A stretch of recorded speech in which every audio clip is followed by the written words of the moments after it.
Em trinomiologia, página 13, quarta linha, poderia relatar o trinômio autodiscernimento, autodefinição, autodeterminação?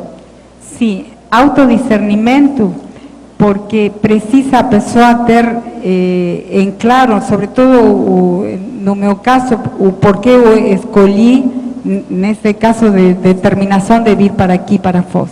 E esteve baseado na autodiscernimentologia, porque é uma proposta baseada justamente em ir melhorando o aprendizado, em valorizar muito a resoma que eu tive aqui e poder ir assimilando tudo o que eu puder para melhorar como consciência e ver qual o jeito, qual a possibilidade que eu tenho nessa vida, com todo o aprendizado da conscienciologia, de poder ir sendo útil, de poder aproveitar e poder ser proexista e poder fazer parte de uma proexis grupal. Então, para isso se precisa autodiscernimento, senão não tem jeito. Esse autodiscernimento que propõe a possibilidade da consciência ter clareza sobre qual é o objetivo pela qual ela escolhe uma determinada situação, nesse caso a migração, o aproveitamento da neocidadania, vai levando a consciência a ter uma autodefinição. E essa autodefinição, logicamente, precisa de autodeterminação para poder ter a proposta de levar, nesse caso, a conquista, que eu hoje sinto, e realmente sinto muito prazer, a conquista de estar aqui, de haver tido a possibilidade de fazer a mudança e estar aproveitando essa autodeterminação, de ter em clareza qual era a ideia de vir para aqui e poder conquistar isso. Para isso se precisa, sim ou sim, autodeterminação. Professor, no verbete do DSC, página 24, a introdução, poderia expandir o item retrocogniciologia? Olha, o problema todo aqui, eu começo dizendo o seguinte: as autorretrocognições, ou as ideias inatas, estão entre os aspectos mais relevantes da holomemoriologia da consciência que renasce. A educação infantil e a própria pediatria são também extremamente importantes no período da infância, que é a pior fase do restringimento consciencial da vida humana depois da vida fetal. Não se pode esquecer que o porão consciencial e as inexperiências ingênuas do subcérebro abdominal, junto à atenção saltuária, predominam na fase da meninice. As árvores ensinam os animais ensinam as crianças ensinam os homens. Assim é a escola da evolução. Onde seguimos para o futuro, a partir do presente, vamos assentados no passado.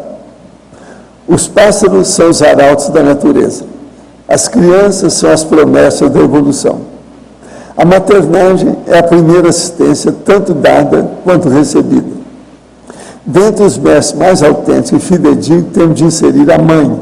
Por isso, quem teve genitora culta, recebeu aporte mega vantajoso na vida. Fazer filho é fácil, educar filho é difícil. Os filhos exigem pelo menos 2 décadas de atenção constante, exigência em geral atravancadora da consecução de mega empreendimentos. O bom exemplo é o mega dote do pai para o filho e o mega dote da mãe para a filha. Surras não educam. A gente não deve bater em criança. Quem bate em criança divide para a cadeia, a prisão. Agora, o que é que se passa? Nós temos que lembrar que esse processo da gestação humana, para nós, por exemplo, que temos uma visão da inteligência evolutiva, ele começa a ficar secundário. O que interessa mesmo hoje é a gestação consciencial. É arranjar, então, os frutos dos nossos esforços de uma maneira que fique aqui como um auto-revezamento de uma vida para outra. Fazer criança quer dizer criar uma criança, gerar uma criança. Isso todos nós já fizemos. Em tese, a pessoa tem que olhar o seguinte: você já foi homem, já foi mulher em vidas anteriores. Você já foi pai, já foi mãe, de tudo quanto é jeito. Você já pariu todo tipo de criança. Então, isso tudo você já fez. Se você não virou serenão com isso, não vai ser com isso agora que você vai virar serenão. Presta atenção. Então, é necessário mudar a abordagem. Aí, então, que a gente fala, em vez de GESOM, que é a gestação somática, vamos entrar na GESCOM, que é a gestação consciencial. Agora, quando nós falamos, por exemplo, que nós achamos que a maternidade é secundária, vocês sabem, o comércio, a indústria, a maternagem, o mulherio, tudo se revolta com essa realidade. Mas veja, tem uma lógica evolutiva indiscutível. De modo que vamos começar a estudar a infanciologia e o processo da criança nas nossas vidas. Então, veja, ser pai e ser mãe não é o principal da vida humana.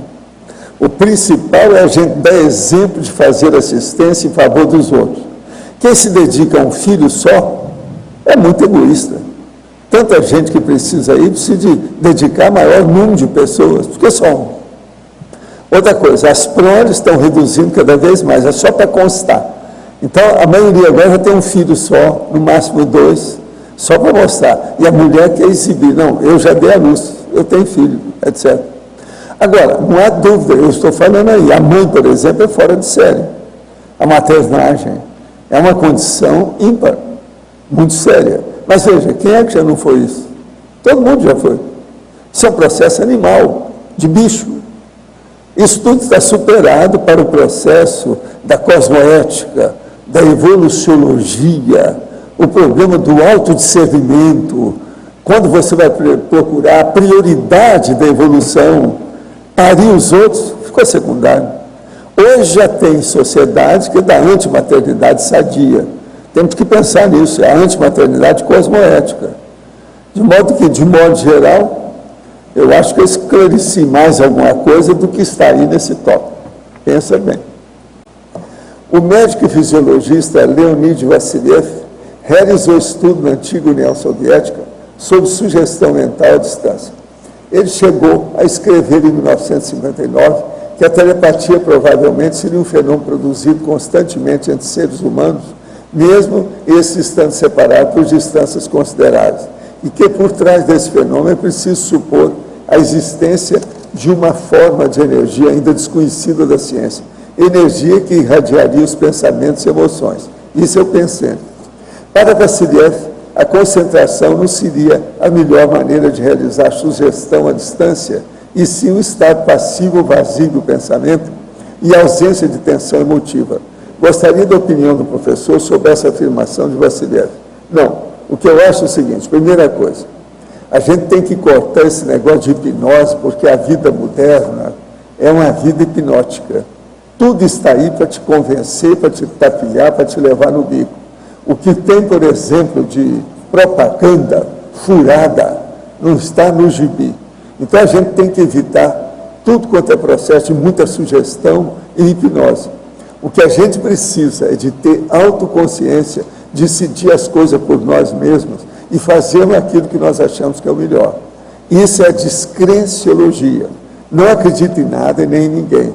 Faça a sua vivência, a sua experiência com você. Esse é que é o nosso caminho, o princípio que nós temos. Então, o processo do Vassiliev, ele tinha alguma razão em alguma coisa, mas isso tudo está superado perante o estudo. Por exemplo, ele não chegou a caracterizar que isso que ele estava falando é o pensene. Ele não viu que tem uma união da ideia, do sentimento e da energia. Ele só pensou no processo da energia. Agora, o pensene é que faz isso. O telepensene é o pensene que você manda à distância. O autopensene é o seu pensene que você exterioriza. E por aí vai. Hoje nós já temos dezenas de tipos, características, modalidades, categorias de pensene, que a pessoa pode entender esse processo. A energia das nossas águas, dos nossos ventos, das nossas matas e animais. A energia de nossa gente, de nossa história, de nossa diversidade. Dia e noite, Foz é energia. a escolha ideal para materializar uma iniciativa pioneira no planeta. Uma comunidade voltada à pesquisa da consciência de modo integral, considerando as bioenergias, as vidas anteriores, as múltiplas dimensões e seus diversos veículos de manifestações, além do corpo físico. Estamos falando da conscienciologia, ciência proposta pelo pesquisador independente, autor e professor Valdo Vieira. Uma abordagem que conquistou reconhecimento internacional, trazendo a consciência ao universo científico na condição desafiadora de observador e, ao mesmo tempo, objeto das experiências. Assim surgiu o embrião da futura Comunidade Permanente de Pesquisadores da Consciência, o CAEC, Centro de Altos Estudos da Conscienciologia, fundado em 1995 na região do Tamanduazinho. Hoje, aquela área recebe oficialmente em Foz o nome de Cognópolis, o bairro do conhecimento, e recebe conscienciólogos de várias partes do mundo.